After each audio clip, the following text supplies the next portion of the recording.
Astronauts keep coming back from space and quietly dismantling their entire lives. They quit NASA, they leave their marriages. One of them became a painter, one founded a religious ministry, one spent the rest of his life studying consciousness and telepathy, and he had walked on the moon. This is not a coincidence, and it is not a personality type. Something happens up there, and the strange part is we actually know where in the skull it happens. We just don't like what that implies. In 1987, a writer named Frank White gave this thing a name, the overview effect. He interviewed astronaut after astronaut and kept hearing the same sentence in different accents. I looked at the Earth and something in me broke open. Borders vanished. The planet looked fragile, thin, alive. And the self that had been looking out the window, the one with the mortgage and the call sign and the resentments, got very, very quiet. That's usually where the story stops. Beautiful footage, swelling strings, a nice thought about unity, cut to credits. But hold on, because that description should bother you, because astronauts are, by design, the least mystical people we have. They are selected for emotional flatness. They are test pilots and engineers and physicians, screened, filtered, and screened again for the ability to stay boring while something is on fire. NASA does not recruit poets. And yet this specific population, the most rigorously unsentimental humans on Earth, keeps coming home and describing a religious experience. When the least suggestible people alive all report the same hallucination, it isn't suggestion, it's mechanism. So let's go find it. Your brain does not actually know where you are. It builds a guess, and it builds that guess out of three inputs. The first is vision, a horizon, a floor, an up. The second is your vestibular system, the fluid-filled loops in your inner ear with tiny stones sitting on a bed of hair cells, and those stones do exactly one job. They fall. They fall toward the center of the Earth every second of your life, and that constant downward tug is the arrow your brain uses to orient everything else.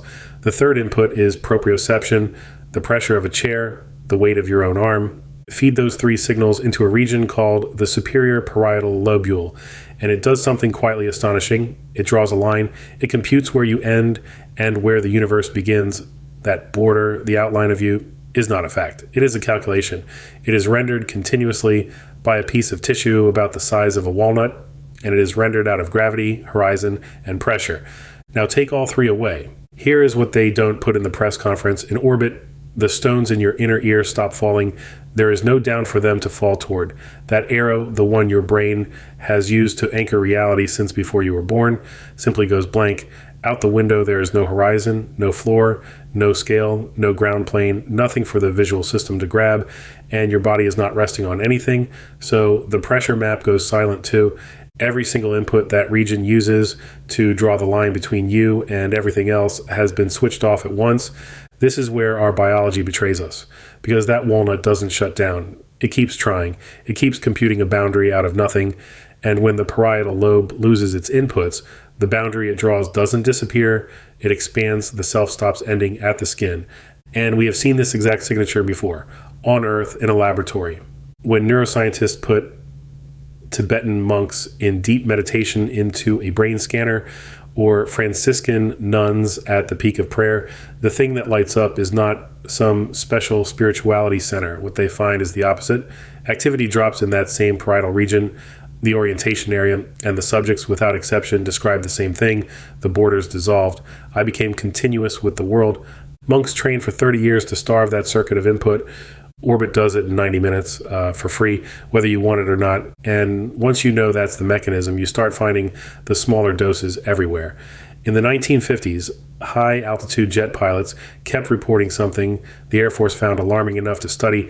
At extreme altitude alone, with no ground texture and no horizon, pilots described feeling detached from the aircraft, detached from themselves, floating, euphoric, strangely unwilling to descend. They called it the break-off phenomenon. It was written up as a hazard, dissociative risk, something to be trained out of them. It's the same circuit, the same starvation, just a weaker dose and a worse press agent. We called it a malfunction in a pilot and a spiritual awakening in an astronaut, and it may be the identical neurological event scaled. Now add the second ingredient, because the physics only explains the dissolving, it doesn't explain the tears. There's a body of research on awe, real measurable awe, and it turns out awe has a strict recipe. You need vastness, something too large for your existing mental model, and you need what researchers call a need for accommodation. Your model of the world has to actually break and rebuild to fit what you're seeing. And when people are put in genuine awe, something specific happens. The brain's default mode network, the chattering self-referential background hum that narrates your life, that rehearses arguments and manages your reputation and asks whether you're doing enough, goes quiet. The word I drops out of people's speech. They report feeling small and simultaneously feeling fine about it. So put it together, sit inside the exact stimulus that dissolves your physical boundary while looking at the single most awe-shaped object in the observable universe, the only known planet with anything on it, through 6 millimeters of glass at 8 kilometers per second. The border between you and the world goes offline, and the first thing that pours into the gap is Earth. That's not a metaphor. That's a floor plan, which is why they come home and quit, because they didn't have a thought up there. They had a state, and a state you can't reason your way back out of. You can argue with an idea. You cannot argue with the felt experience of having briefly stopped being a separate thing. Buzz Aldrin came home from the moon and fell into a depression he wrote a whole book about, because the shattering isn't the hard part. The hard part is climbing back inside a self that no longer fits. And if you're sitting there thinking, fine, but I'm never going to orbit, here's the part that should keep you up tonight. That circuit is in your skull right now. It is running right now. And it does not require a rocket. It only requires that the inputs fail, which is why when human beings are pushed far enough up a mountain in a whiteout, alone on the ice, dying in the dark, the boundary doesn't just dissolve. Something else steps through the gap. Shackleton felt it. Climbers on Everest have felt it. A silent presence walking beside them, helping them home. They call it the third man. And it is, quite possibly, the same walnut doing the same math with the same missing inputs, except this time it doesn't give you the Earth. It gives you a person who isn't there. That's the next one. Watch it. But before you go, tell me this. What's the closest you've ever come? The moment where the edge of you got thin, top of a mountain, middle of an ocean, 3 a.m. on a night that changed you. Put it in the comments. I read them.